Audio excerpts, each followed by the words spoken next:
Hello friends, welcome back to my channel. ఈరోజు నేను మీకు ఫిష్ ఫ్రైని టేస్టీగా ఏ విధంగా చేసుకోవచ్చో చూపించబోతున్నానండి. దానికి కావాల్సిన ఐటమ్స్ ఏంటో చూపిస్తాను రండి.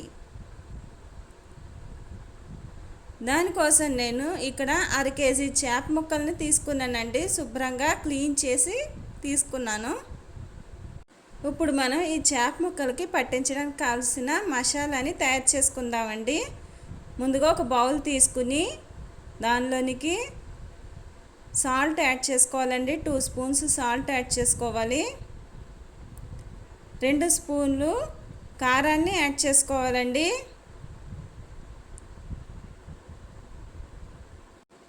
1/2 స్పూను ధనియా పౌడర్ యాడ్ చేసుకోవాలండి. 1/2 స్పూను జీరా పౌడర్ యాడ్ చేసుకోవాలి.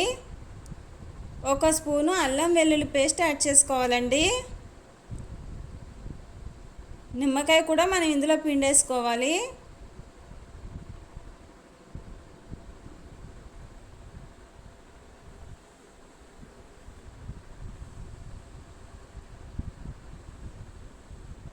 ఒక స్పూన్ కార్న్ఫ్లోర్ యాడ్ చేయాలండి. 1 స్పూను బియ్య పిండిని మనం యాడ్ చేసుకుందాం. 1-2 స్పూన్లు ఇందులోకి ఆయిల్ని వేసుకోవాలండి.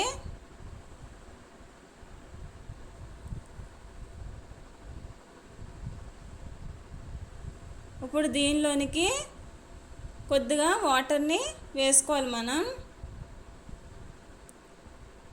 ఇప్పుడు ఈ మసాలా అంతటిని మనం స్పూన్తో బాగా మిక్స్ చేసేసుకుందాం. ఈ టైంలోనే మనకి సాల్ట్ కారం అనేది ఒకసారి చెక్ చేసుకోవాలండి.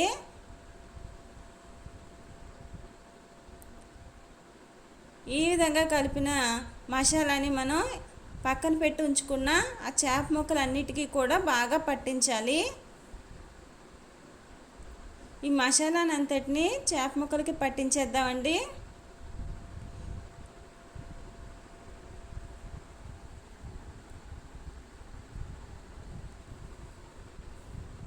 చాలా టేస్టీగా ఉంటుందండి ఈ రెసిపీ.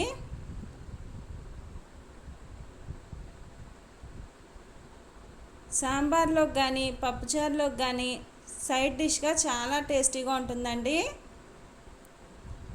ఈ విధంగా మొత్తం మసాలాను అంతటినీ కూడా మనం పట్టించేసి మనం 1 గంట సేపు అన్న పక్కన పెట్టి ఉంచుకోవాలండి. అప్పుడే చేప ముక్కలకి ఉప్పు కారం మసాలాలు అన్నీ పట్టి టేస్టీగా ఉంటుంది. 1 అవర్ అయిపోయిందండి. ఇప్పుడు మనం స్టవ్ వెలిగించేసి పాన్ పెట్టుకోవాలండి. పాన్ హీట్ అయిన తర్వాత దీనిలోకి ఫిష్ ఫ్రైని చేసుకోవడానికి సరిపడినంత ఆయిల్ని తీసుకుందాం. ఆయిల్ హీట్ ఎక్కిన తర్వాత ఈ చేప ముక్కలన్నిటినీ కూడా వేసేసుకుందామండి. మంటని లో ఫ్లేమ్లో మాత్రమే పెట్టుకోవాలండి.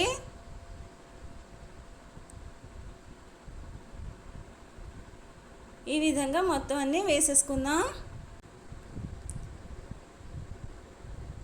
ఇప్పుడు ఒకసారి రెండో వైపును కూడా తిప్పేసుకుందామండి.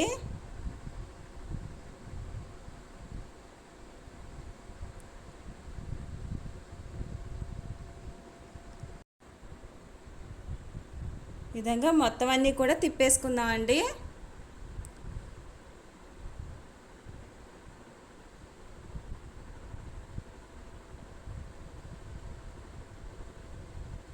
ఒక 5 నిమిషాల తర్వాత ఈ విధంగా అయింది.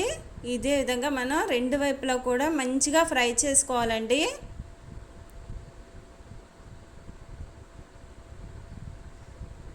చాలా టేస్టీగా ఉంటుందండి.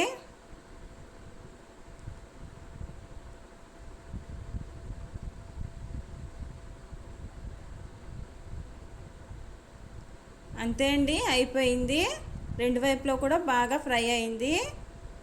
దీన్ని కొత్తిమీరతో గార్నిష్ చేసేసుకుందామండి. సాంబార్లోకి కానీ పప్పుచారులోకి కానీ సైడ్ డిష్గా అదిరిపోతుందండి. తప్పకుండా మీరు అందరూ ట్రై చేయండి. నా రెసిపీ కనుక మీకు నచ్చినట్లయితే లైక్ చేయండి, షేర్ చేయండి, సబ్స్క్రైబ్ చేసుకోండి. చాలామంది చూస్తున్నారు కానీ సబ్స్క్రైబ్ చేసుకోవట్లేదండి. తప్పకుండా సబ్స్క్రైబ్ చేసుకోండి. అంతే అండి, ఎంతో టేస్టీగా ఉండే ఫిష్ ఫ్రై రెడీ.